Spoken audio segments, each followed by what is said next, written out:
Hello दोस्तों, कैसे हैं आप सब। उम्मीद करते होंगे अच्छे होंगे। आज मैं आप लोग को बताऊंगा कि द्विघात समीकरण के प्रश्न को कैसे किया जाए। द्विघात समीकरण द्विघात समीकरण के प्रश्न को कैसे किया जाए। दोस्तों, पहले तो हम पहचान बता देते हैं। पहचान का मतलब होता है दोस्तों, पहचान का मतलब क्या होता है कि इसको हम पहचाने कैसे कि ये द्विघात है। तो दोस्तों, अगर जो किसी समीकरण का रूप a x square plus b x plus c equal to zero इस फॉर्म में हो और इसकी घात दो हो तो हम इसे द्विघात समीकरण कहेंगे। इसे हम दो घात समीकरण करेंगे। अब दो घात समीकरण को जो है हम लोग ऐसे, ये मानक समीकरण हो जाएगा। अब इसको हम लगाते कैसे हैं, हम उस पर आज चर्चा करेंगे कि दो घात समीकरण को जो है, अगर जो कोई भी प्रश्न है तो उसको लगाने के दोस्तों दो तरीके हैं।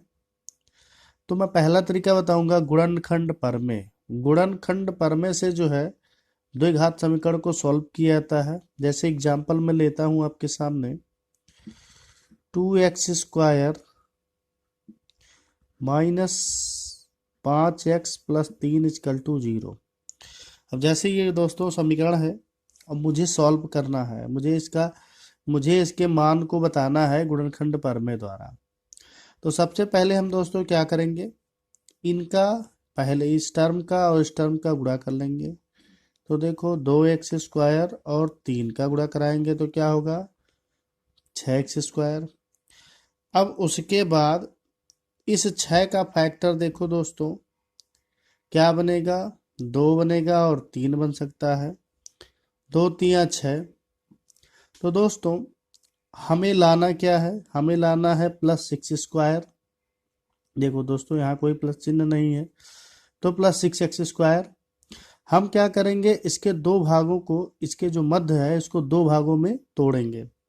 तो तोड़ने का काम कहाँ होगा, हमने जहां से गुणा किया, हमने यहाँ से गुणा किया तो हम यहाँ से अब तोड़ेंगे इसको। यानी दोस्तों मुझे प्लस में लाना है तो मैं इसे -2x और -3x रख सकते हैं। तो अगर जो दोस्तों जोड़ें तो ये -5x आ जाएगा। यानी यहीं से हमारी जो कहानी है वो यहीं से सॉल्व हो गई। अब दोस्तों -5x आ गया, इसको जोड़ लिया। तो अब हमें इसे सॉल्व करना है।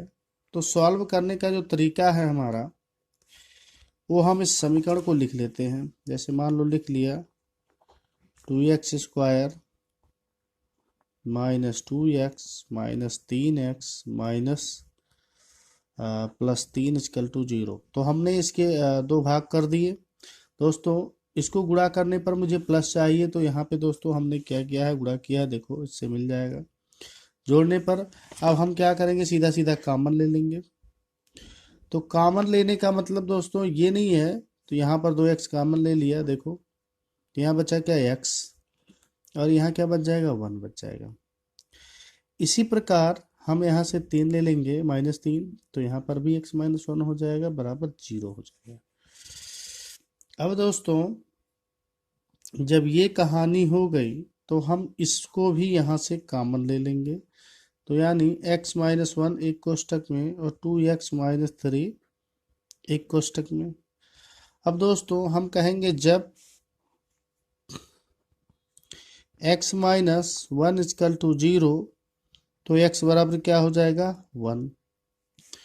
तो दोस्तों कहेंगे जब 2x - 3 = 0 तो 2x = 3। तो दोस्तों यहाँ से भी x की वैल्यू क्या आ जाएगी, 3/2।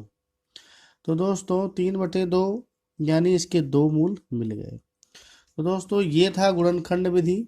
गुणनखंड विधि से हम ऐसे ही लगाते हैं, इसके मध्य बिंदु को जो है दो भागों में तोड़ के और एक बार 0 करके इसके लगाते हैं। अब मैं आप लोग को बताऊंगा कि समीकरण बनाते कैसे हैं। जैसे मान लो मैंने ये दो मूल प्राप्त कर लिए। अब मैं आपको बताऊंगा समीकरण बनाते क्या है, उसके सूत्र क्या है। दोस्तों समीकरण बनाने के लिए समीकरण बनाने के लिए समीकरण का सूत्र क्या होता है दोस्तों, पहले ये बता दूं।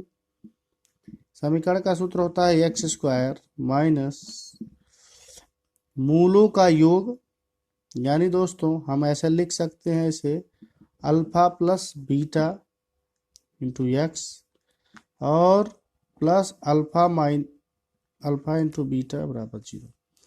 ये दोस्तों स्टैंडर्ड समीकरण है। इस समीकरण से हम मूल को बनाते हैं, समीकरण को भी बनाते हैं। अब समीकरण बनाने का तरीका क्या है, अभी हमने क्या ज्ञात किया दोस्तों, हमने मान लिया कि अल्फा बराबर क्या दिया है, पिछले क्वेश्चन में भी निकाला 1, और बीटा बराबर क्या निकाला 3/2। तो अब हम क्या करेंगे, इसको यहाँ पे रख देंगे, तो क्या होगा x square minus 1 plus 3/2 x plus 1 गुणे 3/2 बराबर 0। तो दोस्तों अगर जो मैं इसकी बात करूं तो क्या हो सकता है यही इनका गुणा करेंगे दोस्तों। देखो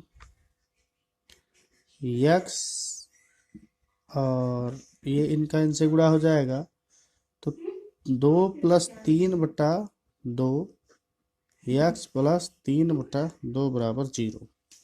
देखो दोस्तों ये हो जाएगा एक्स स्क्वायर 5x/2 प्लस 3/2 बराबर 0। मुझे क्या करना है, दोनों पक्षों में 2 से गुणा करने पर, तो क्या लिख सकते हैं दोस्तों, दोनों पक्षों में 2 से गुणा करने पर। अब देखो दोस्तों जब हम 2 से गुणा करेंगे तो ये 2x स्क्वायर हो जाएगा, और इसमें देखो दोस्तों यहाँ पे भी 2 से गुणा हो गया, प्लस यहाँ पे भी 2 से गुणा हो गया, और 0 में गुणा होगा तो ये 0 हो जाएगा। मुझे दोस्तों 2x square minus 5x plus 3 बराबर 0 समीकरण मिल गया। ये 2 से 2 कट गया, ये 2 से 2 कट गया, तो दोस्तों एक समीकरण मिल गया। अब मैं बताऊंगा कि ये समीकरण तो ऐसे ही सॉल्व होते हैं, लगाए जाते हैं, लेकिन अगर जो मैं इनका विविक्तीकरण निकालूं तो विविक्तीकरण निकालने के इसके जो ऐसे मूलों की प्रकृति निकालूं कि मूल कैसे हैं, तो जो आप लोग की परीक्षा में आ सकते हैं उनसे संबंधित मैं 2 बातें बताऊंगा। विविक्तीकरण दोस्तों, विविक्त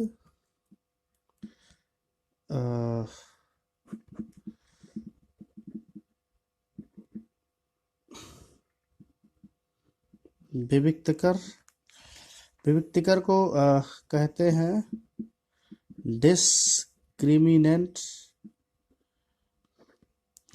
और इसका क्या होता है, इसकी कंडीशन पहली क्या है कि 2 भिन्न वास्तविक मूल, मतलब 2 भिन्न वास्तविक मूल तब होंगे जब बी स्क्वायर माइनस 4ac का मान क्या होगा, 0 से बड़ा आएगा। और विविक्तीकर को दोस्तों डी कैपिटल डी से दिखाते हैं। और दूसरा टर्म क्या है कि जब 2 मूल क्या हो, बराबर मूल हो, जब 2 बराबर मूल हो, हाँ, तो बराबर होंगे तब भी यही कंडीशन होगी कि डी बराबर क्या होना चाहिए, 0।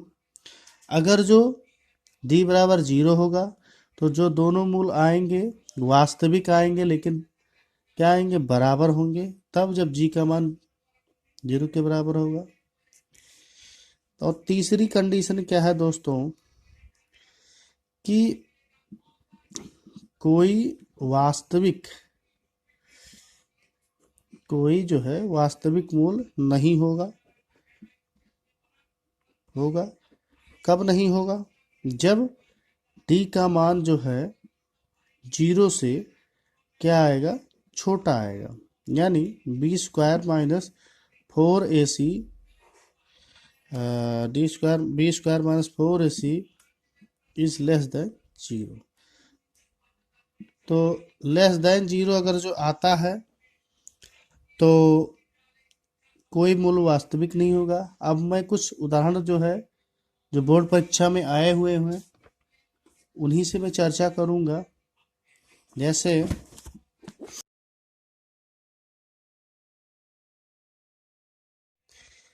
के किन मान के लिए x² प्लस 4x प्लस के बराबर 0 के मूल वास्तविक होंगे। अब अगर जो दोस्तों इस प्रकार से क्वेश्चन आता है तो फिर से पढ़ता हूं, के किन मानों के लिए समीकरण x² प्लस 4x प्लस के बराबर 0 के मूल वास्तविक होंगे।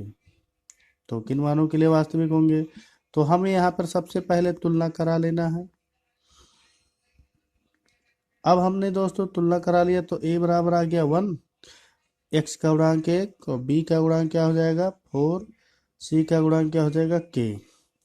विभक्तिकार हमें क्या निकालना है, b² माइनस 4ac। अब दोस्तों क्या करना है मुझे, b का मान कितना है 4, 4ak। यानी दोस्तों वास्तविक जब कहेगा, दोनों मूल वास्तविक कहेगा, तब यहाँ पर इसका मान 0 हो जाए, क्योंकि मुझे k की वैल्यू निकालनी है। यहाँ पर हो जाएगा 16 4k। तो 4k अगर इसको पश्चांतर कर देंगे तो 4k बराबर 16, तो k बराबर कितना आ जाएगा, इधर उधर 4 से भाग हो जाएगा, 4 चौके 16। यानी k का मान जो है दोस्तों 4 आ गया। तब जब वास्तविक कहेगा और k का मान निकालने के लिए कहेगा। अब हम दोस्तों इसी आधार पर हम दोस्तों एक दूसरा क्वेश्चन पढ़ते हैं। जैसे बोला है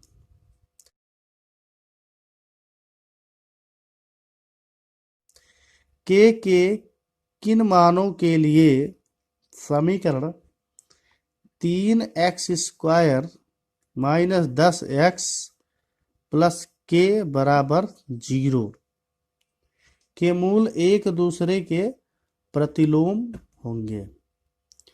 तो एक बार फिर से पढ़ेंगे, के किन मानों के लिए समीकरण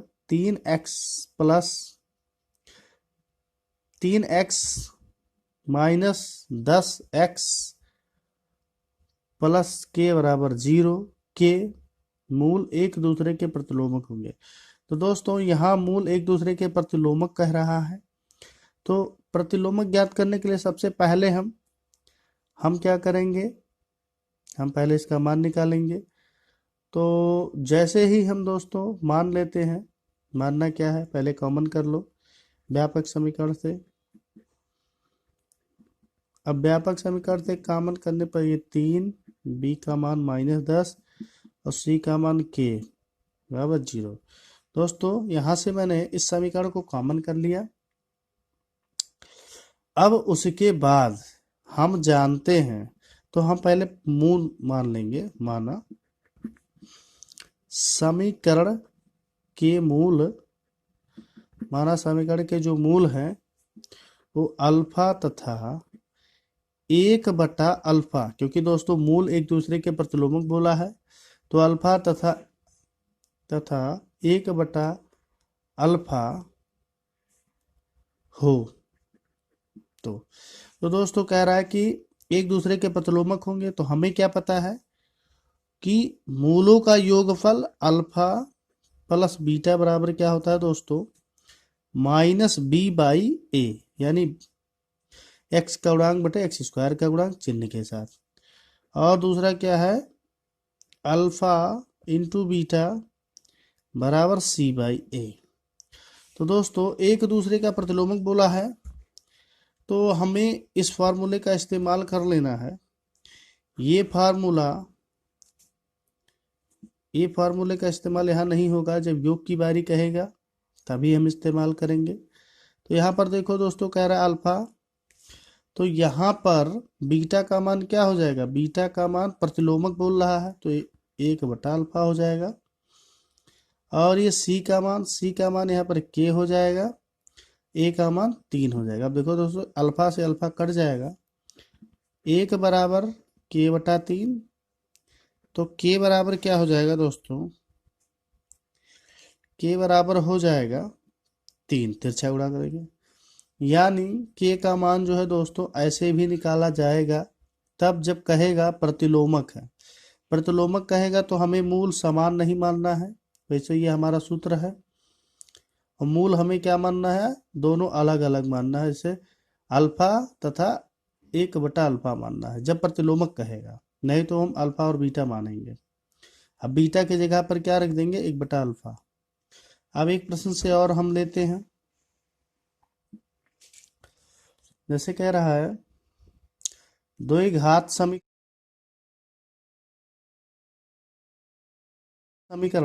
2x² माइनस 4x प्लस 3 बराबर 0 के मूलों की प्रकृति ज्ञात कीजिए। तो दोस्तों समीकरण क्या है, फिर से पढ़ते हैं। द्विघात समीकरण 2x² माइनस 4x प्लस 3 बराबर 0 के मूलों की प्रकृति ज्ञात करना है। तो सबसे पहले दोस्तों हम विविक्तकरण ज्ञात करेंगे। फटाफट इसको हमें क्या करना है, कॉमन लेना है। तो bx प्लस सी बराबर 0। अब गुणांक को तुरंत तुलना कर लो। देखो दोस्तों, a के जगह पर यहाँ पर 2 है तो 2 लिख दिया, b के जगह पर -4 है तो 4 लिख दिया, c के जगह पर 3 है। अब हम प्रकृति ज्ञात करने के लिए मैंने सूत्र बताया था दोस्तों पहले भी कि d बराबर विविक्तकर, हमें विविक्तकर ज्ञात करना है b² माइनस 4ac। तो b का मान -4, 4, a का मान 2 और c का मान 3। तो दोस्तों 16, 4 दूनी 8, 8 त्रिक 24। अब दोस्तों 24 में से 16 गया -8, यानी d बराबर 8 आ गया। यानी हम कह सकते हैं कि -8 इज लेस देन 0, यानी -8 जो है 0 से क्या है, छोटा है। तो यहाँ पर क्या हो जाएगा, दिए गए समीकरण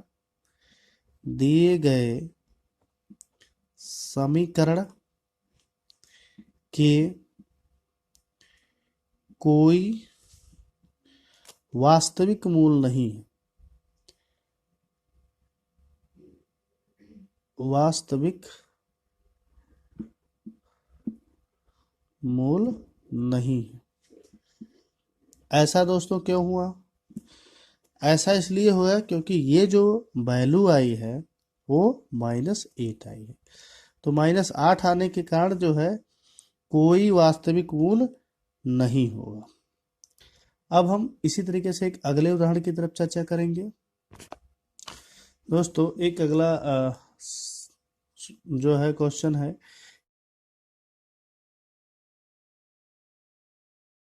कि P के ऐसे सभी मान लिखिए कि द्विघात समीकरण x² px प्लस 16 बराबर 0 के बराबर मूल हो। प्राप्त समीकरण के मूल ज्ञात कीजिए। एक बार फिर से पढ़ेंगे हम क्वेश्चन को कि P के ऐसे सभी मान लिखिए कि द्विघात समीकरण x² px प्लस 16 बराबर 0 के बराबर मूल हो। प्राप्त समीकरण के मूल ज्ञात कीजिए। ये भी दोस्तों बोर्ड की परीक्षा में आया हुआ है। तो ऐसे क्वेश्चन को करने के लिए हम सबसे पहले वही अपना तरीका अपनाएंगे इनकी मुझे मानक समीकरण से क्या करना है, तुलना कर लेना है। मानक समीकरण से हम तुलना जो करेंगे गुणांक की तुलना करेंगे। जैसे यहाँ पर देखो कुछ नहीं है दोस्तों, तो एक है तो एक की वैल्यू एक ले लेंगे, यहाँ पर कुछ नहीं है तो बी की वैल्यू पी ले लेंगे, और यहाँ पर सी की वैल्यू क्या ले लेंगे, 16। सी की वैल्यू जो है 16 ले लेंगे। अब दोस्तों हमें पी की वैल्यू निकालना है, तो ऐसे कंडीशन में सूत्र विभक्तिकर का होता है 20² बराबर 4ac। यहाँ पर डी की वैल्यू 0 मानी जाएगी, तभी हम पी की वैल्यू निकाल सकते हैं। तो हमने इसको 0 रख दिया, और यहाँ पर p² 4a की वैल्यू 1 और c की वैल्यू 16, यानी p² बराबर क्या हो जाएगा, 16 चौके 64। p को पश्चांतर कर देंगे, यानी p² बराबर क्या आ जाएगा दोस्तों, 64। तो अगर जो इसका वर्गमूल लेंगे, क्या लेंगे, वर्गमूल। वर्गमूल लेने पर जो p का मान आएगा वो ±8 आएगा। तो यानी दोस्तों अब मुझे क्या करना है, फिर समीकरण बनाना है। तो हम क्या करेंगे, हम इस p का मान इसी में रख देंगे। p का मान समीकरण में रखने पर तो समीकरण क्या प्राप्त होगा, x² +−8 x + 16 बराबर 0। तो अब इसके हमें क्या निकालना है, मूल बराबर है, तो ये भी मुझे दिखाना है। तो हम क्या करेंगे दोस्तों, अगर जो हम इसको देखें तो ये x² +−8x + 16 बराबर 0, ये x ±4 का होल वर्ग बन जाएगा। कैसे बन जाएगा दोस्तों, क्योंकि अगर जो हम देखो यहाँ पर a² b² का फार्मूला आपने पढ़ रखा होगा कि a² b² का जो फार्मूला होता है वो होता है a² a +−b का जो होल स्क्वायर होता है, a² + b² ±2ab। दोस्तों यही होता है a +−b का होल स्क्वायर। अगर दोस्तों यहाँ पे प्लस रहेगा तो यही 2ab की वैल्यू केवल बदलती है, बाकी सारे प्रश्न ऐसे रहते हैं। तो अगर 16 है दोस्तों तो 16 4 का वर्ग होगा, 2ab, तो a के जगह पर x और b के जगह पर 4, 4 दूनी 8। तो दोस्तों इसी प्रकार से जैसे हो गया, तो यानी 2x 4, इसी से मिल गया 8x। तो दोस्तों देख रहे हो इसी से समीकरण बन गया। तो ये तो बात थी समझने वाली। तो यहाँ से दोस्तों क्या होगा, x² +−4 बराबर 0 होगा, यानी हम इसे क्या कह सकते हैं कि जब जो है x +4 बराबर 0 होगा तो x बराबर -4 होगा, और जब x -4 बराबर 0 होगा तो हम x बराबर 4 लिखेंगे। यानी इस प्रकार से इसके दो मूल भी मिल गए, और ये हमारा हो गया। इसमें कौन सा बिंदु ऐसा है जो आप लोग को समझ में नहीं आया, ये बात आप लोग जरूर बताइएगा कमेंट सेक्शन में, और चैनल को लाइक शेयर और सब्सक्राइब जरूर करेंगे। थैंक यू, धन्यवाद।